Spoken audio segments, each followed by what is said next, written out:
अस्सलाम वालेकुम रहमतुल्लाहि व बरकातुहू। आप देख रहे हैं मेरा यूट्यूब चैनल और मैं हूं गुलाम नबी मद्दी। नाज़रीन, पाकिस्तान से IMF ने सी पैक मंसूबों को रिव्यू करने का मुतालबा कर दिया है। IMF की जानिब से पाकिस्तान की मौजूदा हुकूमत से मुतालबा किया गया है कि जितने भी सी पैक मंसूबे हुए हैं, बिलखुसूस जो पावर के हवाले से हैं, तवानाई के हवाले से हैं, इन मंसूबों को रिव्यू किया जाए, इन मंसूबों को ओपन किया जाए। IMF का ये मानना है कि पाकिस्तान जो IMF से कर्जे लेता है, जो पैसे लेता है, ये पैसे पाकिस्तान IMF से लेकर ये चाइना को देता है और चाइना से जो पाकिस्तान ने मुआहिदे कर रखे हैं वो भारी सूद पर कर रखे हैं, वो भारी निरखों पर कर रखे हैं। इसलिए IMF ये मुतालबा कर रहा है कि सी पैक के मंसूबों को रिव्यू किया जाए। इस हवाले से नाज़रीन काम जो आज की बड़ी खबर सामने आई है वो ये है, जो एक्सप्रेस पर भी नशर हुई है। इस खबर के अंदर यह कहा गया है कि आलमी मालियाती फंड यानी कि IMF ने हुकूमत पाकिस्तान से कहा है कि वो चीनी पावर प्लांट्स को 3 खरब रुपए की अदायगी से पहले सी पैक के तहत किए गए तवानाई के मंसूबों पर आज सिरे नो गुफ्तो शुनीद करे। दूसरे लफ्जों में जो पहले मुआहदे किए हैं सी पैक के जरिए पावर प्लांट्स के हवाले से चाइना के साथ, उनको दोबारा से रिव्यू किया जाए, दोबारा से उन पर डील की जाए। IMF की इस शर्त ने हुकूमत की परेशानी बढ़ा दी है और बाखबर जराए ने एक्सप्रेस ट्रिब्यून को बताया कि IMF ने पाकिस्तान से कहा है कि वो चीनी सी पैक पावर प्लांट्स के साथ 1994 और 2002 की पावर पॉलिसी के तहत कायम करदा पावर प्लांट्स के मसावी बर्ताव करे। यानी जिस तरह से बाकी जो पाकिस्तान के अंदर पावर प्लांट्स लगे हुए हैं, जो कुछ सलूक उनके साथ होता है वही चीनी पावर प्लांट्स के साथ भी सलूक होना चाहिए।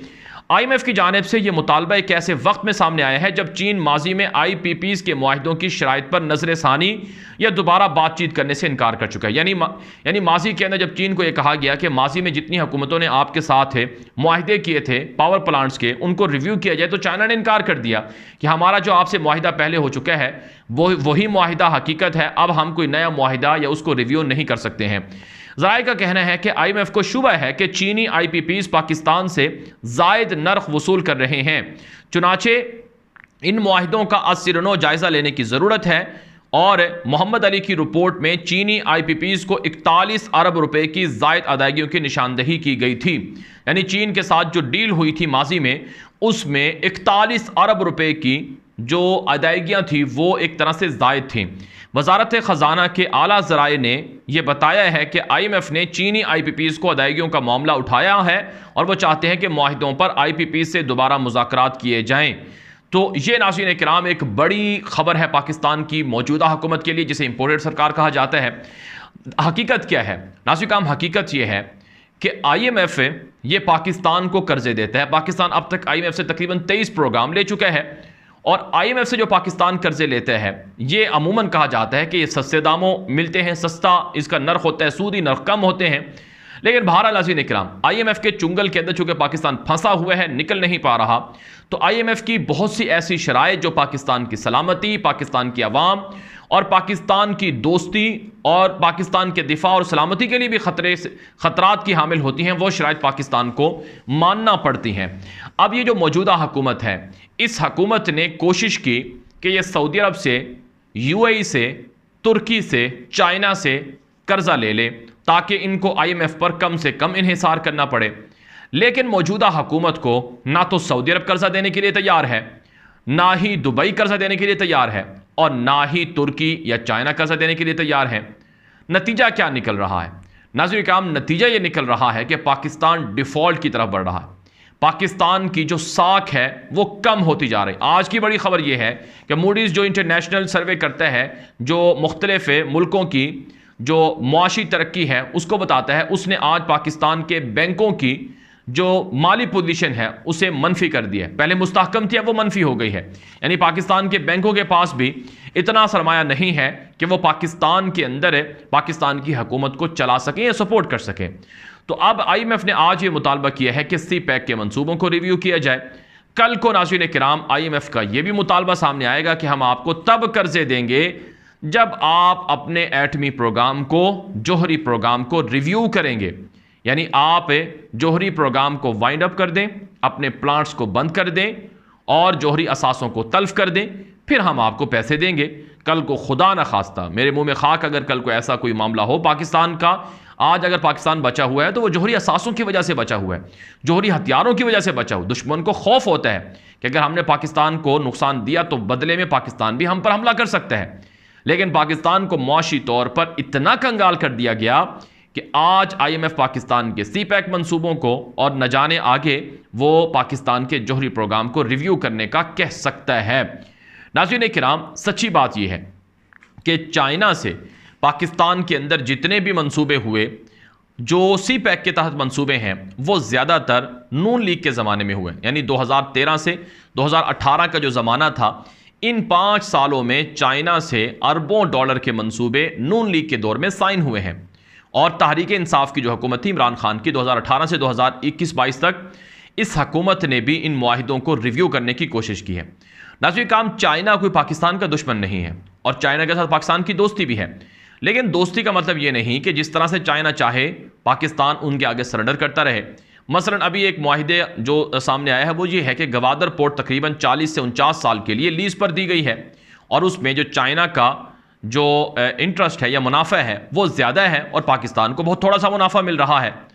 और इसी तरह से नाज़रीन इकराम, नून लीग के हवाले से ये बातें मशहूर हैं कि इन्होंने जो मेट्रो बनाई और लाहौर के अंदर है, और इसी तरह से मुल्तान और दीगर जगहों में जिन्होंने चाइना के साथ मिलकर जो पब्लिक ट्रांसपोर्ट के जो मंसूबे लगाए, उनमें इन्होंने अरबों रुपए की करप्शन की। यानी क्या मतलब ये था कि जो मंसूबा 5 अरब रुपए में बनता है वो इन्होंने 10 अरब रुपए में साइन किया, महंगे दामों साइन किया।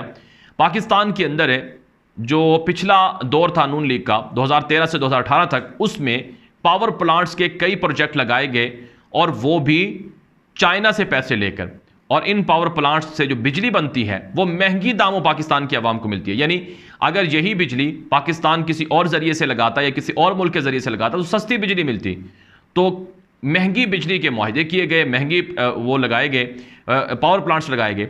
और इसी तरह से नाज़रीन किराम कि आप जानते हैं मेहमन डैम और इसके अलावा दीगर भाषा डैम और कुछ दीगर डैम्स थे, उनकी तैयारी में चाइना ने मुआवनत करने से इनकार कर दिया और ये कहा कि हम उस वक्त आपको इन डैमों के लिए पैसे देंगे जब आप 99 साल के लिए इन डैमों की मिल्कियत चाइना के हवाले करोगे।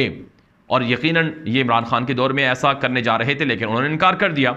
तो इसलिए चाइना के साथ जो मुआहिदे हैं इनका रिव्यू होना ये कोई इस तरह से बुरी बात तो नहीं है, लेकिन IMF के बकौल, यानी IMF के कहने पर इनको रिव्यू करना और IMF के कहने पर उनकी शराइत के मुताबिक चाइना से ताल्लुकात को कम करना, ये वाकई नुकसानदेह होगा।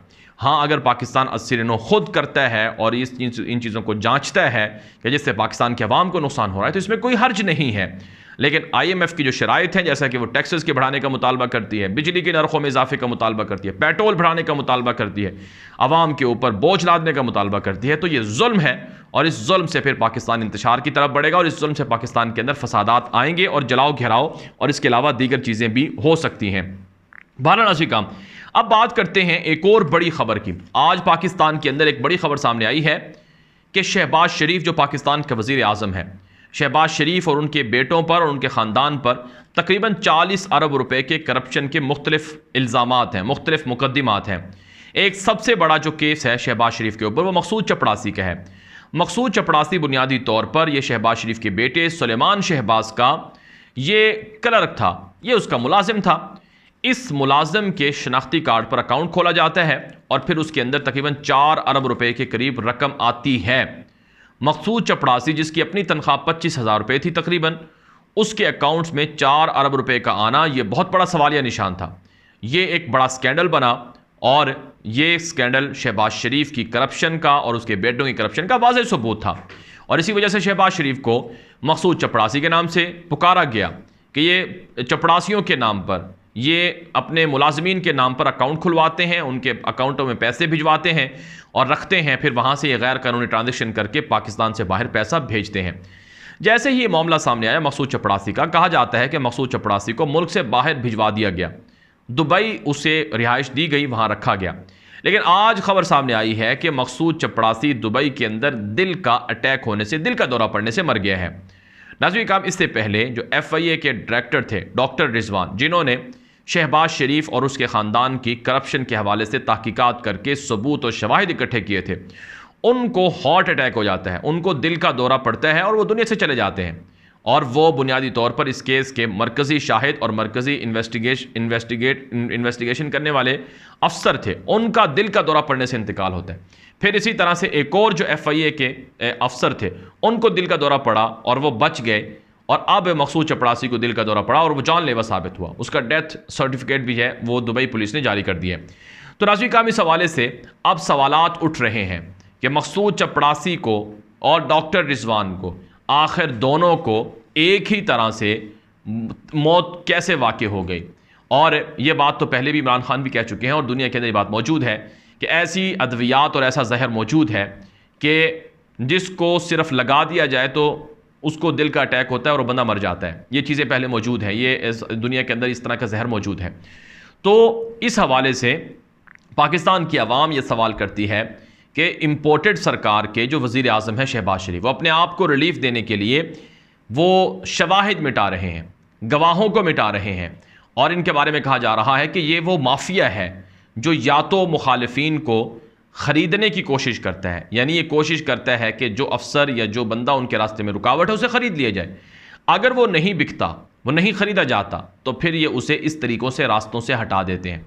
और इसी तरह से जिन लोगों को ये ख़रीदते हैं, जब देखते हैं कि ये हमारे लिए अब मुश्किलात का बायस बन रहा है, तो उनको भी रास्ते से हटा देते हैं। तो अब इसका ज़िम्मेदार शहबाज शरीफ को और उनके ख़ानदान को ठहराया जा रहा है कि मकसूद चपड़ासी को भी इन्होंने मखसूस तरीके से कत्ल करवाया है, और इसी तरह से डॉक्टर रिजवान की कत्ल की इन्वेस्टिगेशन भी होनी चाहिए। नाज़रीन काम, इसमें कोई शक नहीं है कि आज पाकिस्तान जिस दहाने पर खड़ा है, ये पाकिस्तान बहुत से ख़तरात का शिकार हो चुका है। ये मेरे अल्लाह का ख़ास फजल है इस मुल्क पर, और इस मुल्क के अंदर बसने वाले वो लोग जो इस मुल्क के लिए दुआएं करते हैं, तहज्जुद पढ़ते हैं, ये उनकी दुआओं का नतीजा है। वरना जो हशर इस मुल्क के हुक्मरानों ने इस मुल्क के साथ किया है, ये मुल्क यकीनन नाज़रीन इकराम कब का फसाद का, खाना जंगी का, इंतशार का, डिफ़ॉल्ट का, और न जाने क्या कुछ हो चुका होता। लेकिन अब भी वक्त है, अगर हम गफलत में रहेंगे तो फिर इसी तरह से मसाइल बढ़ेंगे और पाकिस्तान पर अल्लाह की जो नेमतों की नकदरी है, इसकी अजाब और इसकी पकड़ बड़ी सख्त हो सकती है। बहरहाल नाज़रीन किराम, ये वीडियो दोस्तों के साथ नशर करें ताकि वो भी ये मालूमात हासिल कर सकें। मज़ीद खबरों के लिए मेरा यूट्यूब चैनल न्यूज़ की दुनिया अभी सब्सक्राइब कर लें। अब तक के लिए इतना ही इजाज़त दीजिए। अस्सलामु अलैकुम वरहमतुल्लाहि वबरकातुहू।